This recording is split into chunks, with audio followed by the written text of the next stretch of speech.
This channel is for educational purposes only. Please do your own due diligence before making any investment decisions. Hi, this is Joe Rabil. Welcome back to the channel. So what I want to do today is talk about ADX. And I know if some of the people trying to use ADX, it's a complicated indicator. It takes a little time to learn. What I want to do is give you a couple of simple patterns to be on the lookout for so that you can start to implement it right away. All right, let's go ahead and look at this. Now, one thing I did want to mention, if you enjoy the content, hit that like button and also subscribe. Also, if you're interested in some of these techniques, you can learn more about them going to rabilstockresearch.com/book. I am offering an ebook version of my book that's on Amazon at a discount right now. Let's just start out with this simple diagram so I can give you a feel for what I'm looking for. All right. Now, one thing I didn't put down here is this is the 25 line, this gray line going across. All right. And this is only the ADX. Okay. We're going to assume we're looking for uptrends and buy signals. All right. So, for anyone new to the channel, I would recommend going back through some of the older ADX videos that I have done, where I distinguish between the strength of the buyers and the sellers. I actually did a combined video that went through a number of them. It's probably about 45 minutes to an hour. Gives a lot of detail on everything that I think can be helpful. But what I wanted to do is just point out this simple concept. So again, if this is the 25 line on the higher time frame, so for purposes of today, I'm going to give you two examples. We're going to say the higher time frame is a weekly and the lower time frame is a daily. Now, this could be a monthly and a weekly. It could be a daily and an hourly. It happens in all time frames. I have done this trade on a 5-minute and a 1-minute. Okay, so we want to just be on the lookout for this.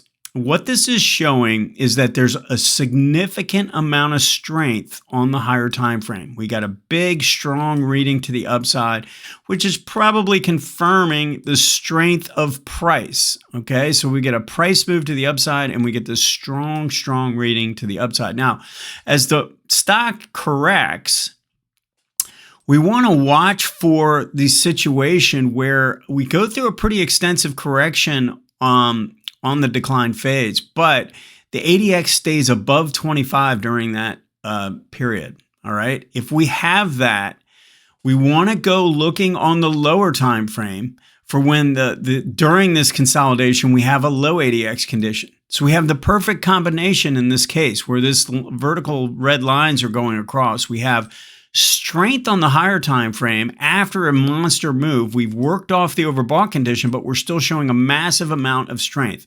I refer to this as a power trend. All right, this is just a powerful, powerful trend when you're staying above the 25 line on the way up and on the way down.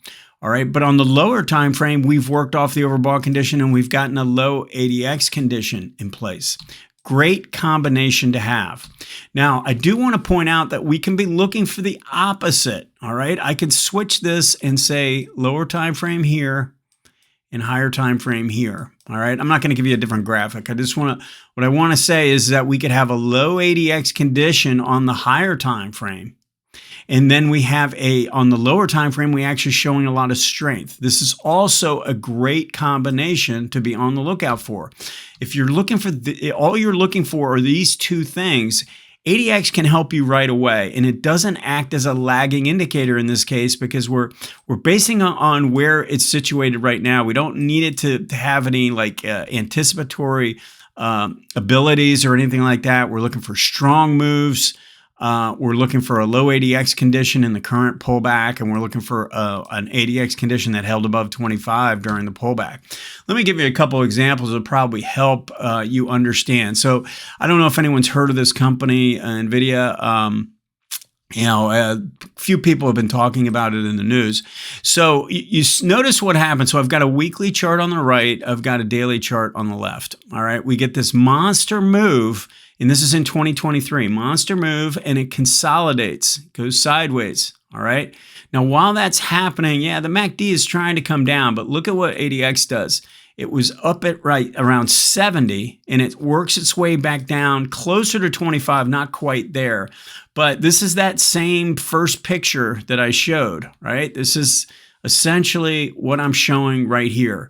ADX was really strong, and now it's pulled back into the area of the 25 area. That's exactly what's taking place here.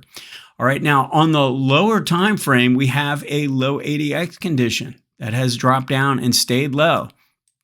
And it stayed there for over a month. And the best part about this is that while that's taking place, we can see that we formed an ascending triangle. So we want to take advantage of these breakout situations in this type of pattern. We have strength on the upside, and we have a low ADX condition on the downside. Okay, so I mean on the lower time frame. So and it really is on the downside. In this case, it wasn't really much of a downside. It was more of a sideways consolidation, but it's still showing no strength in the sellers. That's what we want. We want to show a lot of strength on the upside here, and then while it's correcting, we want to go to the lower time frame and look for low ADX. So this is a great combination. If you go and look for this, you could really search for this. You could create a screen that shows strong ADX on the higher time frame, just put it above 25, and then just put below 25 on the lower time frame, and then go search it through the stocks. Now you're going to have a lot of stocks that don't look great with this. Okay, it's not going to narrow it down to 5 stocks and all of them are buys, but it is going to give you a list of stocks where if you go through and look, you'll find some of these. And if you had that if you had this screen, this stock would have been popping up coming into the end of 2024. All right. Now, let me give you another example. So this is the opposite of what we were just talking about. So this is a low ADX condition on the weekly, where we've gone sideways and worked, really haven't done anything but gone sideways and created a low ADX pattern. All right. Now, what I want to point out is with this pattern, when we have low ADX on the higher time frame, in many cases, we will have low ADX on the lower time frame first. So we want to be on the lookout for lower and lower, like low ADX, low ADX, okay? But you might not see them while they're in this condition, and that's okay. Like you might not find it here. You might see a stock that looks like, you've missed it. But I want you to understand, if you have this condition and this condition, you're really looking for this. This is the first pullback after you get a breakout, after you've had low ADX and low ADX. All right. So this is that condition. This is the reverse of the condition where we have strength on the lower time frame, and we have a low ADX condition on the higher time frame. Now, by the time this triggered, this was moving up, but it still had not crossed above 25. Remember, we measure the strength based on whether it's above or below this 25 line. And I prefer to see it really get above 30. And obviously, this one reached 50 on this move before it started to pull back. But in this case, and this move up here got up to around 45 and then corrected back down to about 30. So we want to use these two time frames this way. And I could go and show you a number of different examples where this might be a monthly time frame and this is a weekly time frame, and we have a low ADX condition in place and then a breakout pattern, and you can buy the first pullback, or one where you have this really strong ADX condition and we get a pullback on the monthly, and then we have again low ADX on this time frame, and then it breaks out. So be on the lookout for these. These are, I think, a simple way to use ADX to your advantage without having to truly get into the nitty gritty. I think if you take my course, you'll realize there's so many other uses for this, and it'll take you a little bit more time to implement them. But this is a great place to start. All right. Let me know if you have any questions. We'll see you next time.